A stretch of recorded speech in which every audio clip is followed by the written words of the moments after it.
तो IBACIO का examination complete हो चुका है और अब सबसे बड़ा क्वेश्चन बनता है इसकी एक्सपेक्टेड कट ऑफ को लेके और इसका रिजल्ट जो है कब तक डिक्लेयर किया जा सकता है उसके बारे में। तो रिजल्ट के बारे में मैं कभी बाद में बात करूंगा, लेकिन सबसे पहले हम बात करते हैं इसकी एक्सपेक्टेड कट ऑफ को लेके।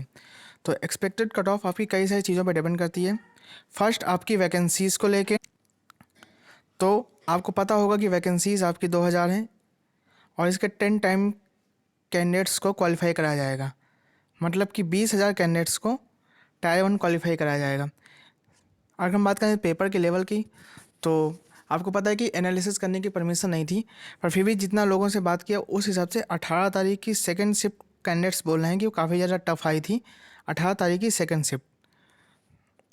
और नॉर्मलाइजेशन की बात करें तो इसमें आपका नॉर्मलाइजेशन डेफिनेटली किया जाएगा।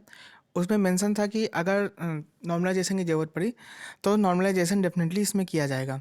अब मैं आपको ज़्यादा टाइम वेस्ट नहीं करूँगा, तो सबसे पहले मैं आपको कट ऑफ बताता हूँ।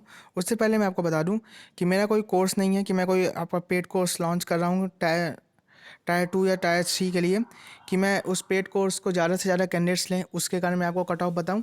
तो उसमें मेरा कोई भी प्रॉफिट नहीं है कि मैं आपको ये कम कट ऑफ बोल दूँ तो इससे आप मेरा कोई कोर्स ले लें। इसमें मेरा कोई प्रॉफिट नहीं है।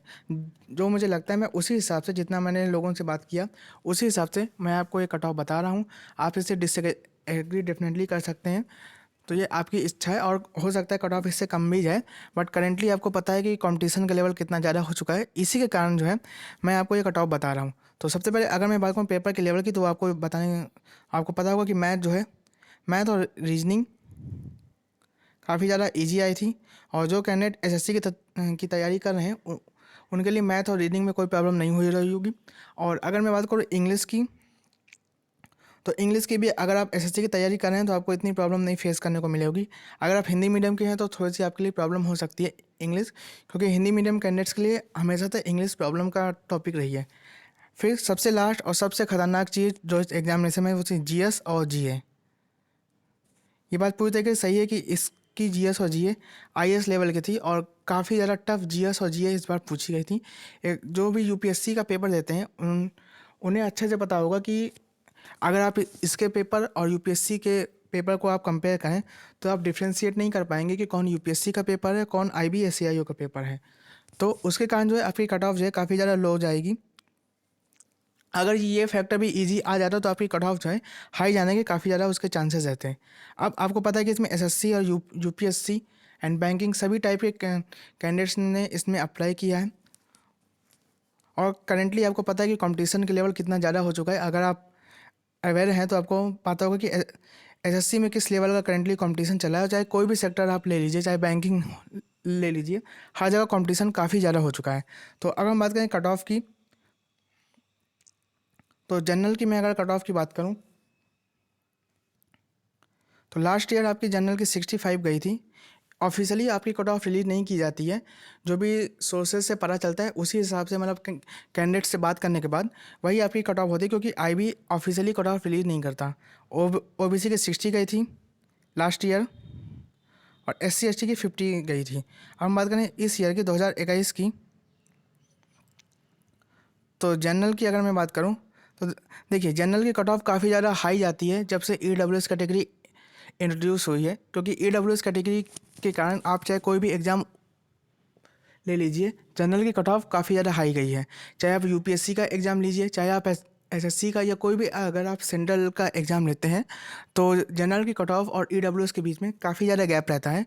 और ईडब्ल्यूएस की कट ऑफ कभी कभार ओबीसी के बराबर या समटाइम्स तो ओबीसी से भी कम और एससी एसटी के बराबर भी चली जाती है। तो जनरल की अगर मैं आपको कट ऑफ बताऊं तो 59 से 63। अब कुछ लोग कहेंगे काफ़ी ज़्यादा है, बट करेंटली जिस लेवल का कंपटीशन है उस हिसाब से मुझे लगता है कि इतनी कट ऑफ जानी चाहिए और इससे ज़्यादा नहीं जानी चाहिए। मैं आपको बता दूं इससे ज़्यादा आपकी कट ऑफ नहीं जानी चाहिए। फिर हम बात करें ओबीसी की, तो ओबीसी की 54 से 58। और मैं बात करूँ अगर ईडब्ल्यूएस की, तो उसकी और ओबीसी की कट ऑफ सेम जाती है 53 से 56। और अगर मैं बात करूँ एससी की, तो एससी की 46 से 48 और एसटी की 44 से 47, एक सेकंड में से ST की 44 से 47, तो इतनी कट ऑफ आपकी जानी चाहिए। ये नॉर्मलाइज मार्क्स पे बेस है। और अगर आपकी कोई डाउट हो तो आप कमेंट में पूछ सकते हैं। मैं समझता हूँ कि आप लोग इस कट ऑफ से थोड़ा डिसएग्री हो सकते हैं, पर मैंने ये चीज़ बोली है कि आपको पता है कि करंटली कंपटीशन का लेवल काफ़ी ज़्यादा हाई हो चुका है, इसलिए ये चीज़ बोली। अगर आप डिसएग्री करते हैं तो आप कमेंट में ज़रूर लिखिए। Have a nice day, thank you for watching this video कि आपके हिसाब से कट ऑफ कितनी जा सकती है।